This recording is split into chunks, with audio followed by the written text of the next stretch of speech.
ദിവ്യാത്മാക്കൾക്കെല്ലാം വിനീതമായ നമസ്കാരം.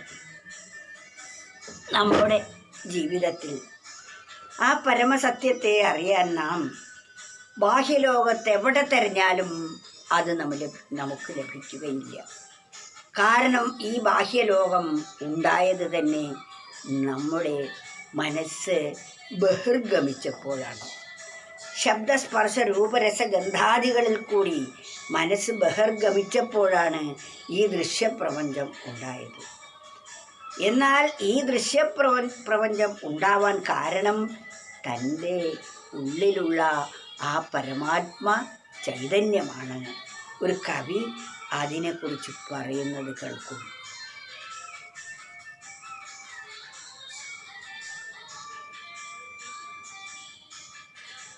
ഉള്ളുണർന്നുള്ളാലറിയാൻ ഉള്ള മാർഗത്തെ നേരായി ചൊല്ലിടാം ഞാൻ എന്ന ഭാവം നല്ല പോൽ പോണം. വലിയ ഒരു സത്യത്തെ നമുക്ക് അനാവരണം ചെയ്ത് കാട്ടിത്തരുകയാണ്. ഉള്ളുണർന്നുള്ളാലറിയാൻ, നമ്മുടെ ഉണർന്ന് ഉള്ള് അറിയാൻ, ഉള്ളുണർന്നുള്ളാലറിയാനുള്ള മാർഗത്തെ, നമ്മുടെ ഉണർന്ന് ഉള്ളിനെ അറിയാനുള്ള മാർഗത്തെ നേരായി ചൊല്ലിടാം ഞാൻ എന്ന ഭാവം നല്ല പോൽ പോണം.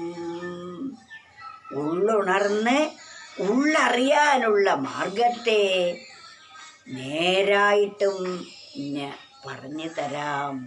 എങ്ങനെയാണ്? ഞാനെന്ന ഭാവം നല്ല പോൽ പോണം. ഈ ഞാൻ ദേഹമാണ് എന്ന തോന്നൽ, ഞാനൊരു പ്രത്യേക വ്യക്തിയാണ്, എന്നിൽ നിന്നും അന്യമാണ് ബാക്കിയെല്ലാം എന്ന തോന്നൽ, അതാണ് ഒന്നായ നിന്നെ ഇഹ രണ്ടെന്നു കണ്ടളവിൽ ഉണ്ടായൊരിണ്ടൽവതമിണ്ടാവതല്ല മമം പണ്ടേ കണക്കെ വരുവാൻ നിൻ കൃപാവലികൾ ഉണ്ടാകയെങ്കലിഹ നാരായണായ നമഃ. ഒന്നായിരിക്കുന്ന പരമാത്മ ചൈതന്യമാണിവിടെ.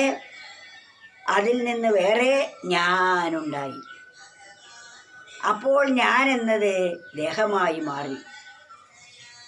ഈ ദേഹവുമായി ബന്ധപ്പെട്ടതെല്ലാം എൻ്റേതും അല്ലാത്തവയൊക്കെ അന്യൻ്റേതും. ഇങ്ങനെ നമ്മൾ കണക്ക് കൂട്ടാൻ തുടങ്ങി. അങ്ങനെ ഞാൻ ഉണ്ടായതോടുകൂടി എൻ്റേതുണ്ടായി.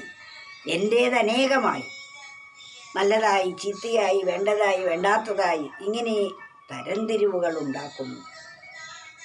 എന്നാൽ ഇതെല്ലാം പോവാൻ ഒരൊറ്റ എളുപ്പവിദ്യയാണ്. ഞാൻ എന്ന തോന്നൽ ഇല്ലാതെ ആവണം. ഞാൻ എന്നത് പോയി കഴിഞ്ഞാൽ പിന്നെ എൻ്റേതുമില്ല. ഞാൻ എന്ന് ഇപ്പോൾ തോന്നുന്ന ഇത് പോയാൽ പിന്നെ അവിടെ ശേഷിക്കുന്നത് ഈശ്വരനാണ്. അരണ്ട വെളിച്ചത്തിൽ ഒരു സാധനം ഇങ്ങനെ വളഞ്ഞു തിരിഞ്ഞ് കിടക്കുന്നത് കണ്ടപ്പോൾ പെട്ടെന്ന് നമുക്ക് അതൊരു പാമ്പാണെന്ന് തോന്നി. പാമ്പെന്നത് നമ്മുടെ മനസ്സിലുള്ള ഒരു സങ്കല്പമാണ്. പാമ്പാണെന്ന് തോന്നിയതോടുകൂടി ഭയമായി. പിന്നെ എല്ലാവരെയും വിളിച്ചു നോക്കുമ്പോൾ അത് ചീറ്റുന്നു, പത്തി വിടർത്തുന്നു, നേരെ വരുന്നു, ചലിക്കുന്നു, വാലിട്ടടിക്കുന്നു. ഇതെല്ലാം തൻ്റെ അനുഭവത്തിൽ വരികയായി. ഉടനെ ഒരു ടോർച്ചടിച്ചു. ടോർച്ച് കൊണ്ടുവന്ന് അടിച്ചു നോക്കുമ്പോൾ അതൊരു കയറിൻ കഷ്ണമായിരുന്നു. കയറിൻ കഷ്ണമാണെന്നറിഞ്ഞതോടുകൂടി ഭയം പോയി. പിന്നെ അടിക്കാൻ വടിയുടെ ആവശ്യമുണ്ടോ? അപ്രകാരമാണ് വെളിച്ചമാകുന്ന അറിവിൻ്റെ അഭാവത്തിൽ ആത്മാവായിരിക്കുന്ന നാം ഓരോരുത്തരും ദേഹമാണെന്ന് തെറ്റിദ്ധരിച്ചു. നമ്മൾ ദേഹമാണെന്ന് ധരിച്ചപ്പോഴും നമ്മൾ ആത്മാവ് തന്നെയാണ്. ഇതാണ് പരമസത്യം. അത് ജ്ഞാനമുണ്ടാകുമ്പോൾ നമുക്ക് ബോധ്യം വരും, ഞാൻ എന്നത് വേറെ ഒന്നല്ല, രണ്ടാമതൊന്നും ഉണ്ടായിട്ടില്ല.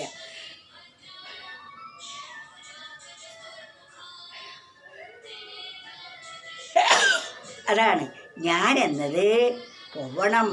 ഞാൻ എന്ന തോന്നലാണ്, അതിൽ നിന്നും വേറെയാണ് ഞാൻ എന്ന തോന്നലുണ്ടായത്. അത് പോയാൽ മാത്രമേ നമ്മുടെ യഥാർത്ഥ സ്വരൂപം എന്താണെന്ന് നമുക്ക് ബോധ്യമാവുകയുള്ളൂ.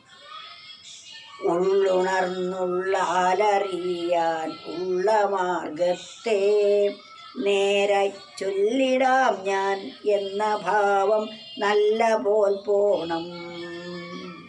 ഇതാണ് പരമസത്യമായിരിക്കുന്നത്. ഞാനെന്ന ഭാവം പോവുക തന്നെ വേണം. അപ്പോൾ ആ പരമചൈതന്യത്തെ നമുക്ക് അനുഭവവേദ്യമാകും.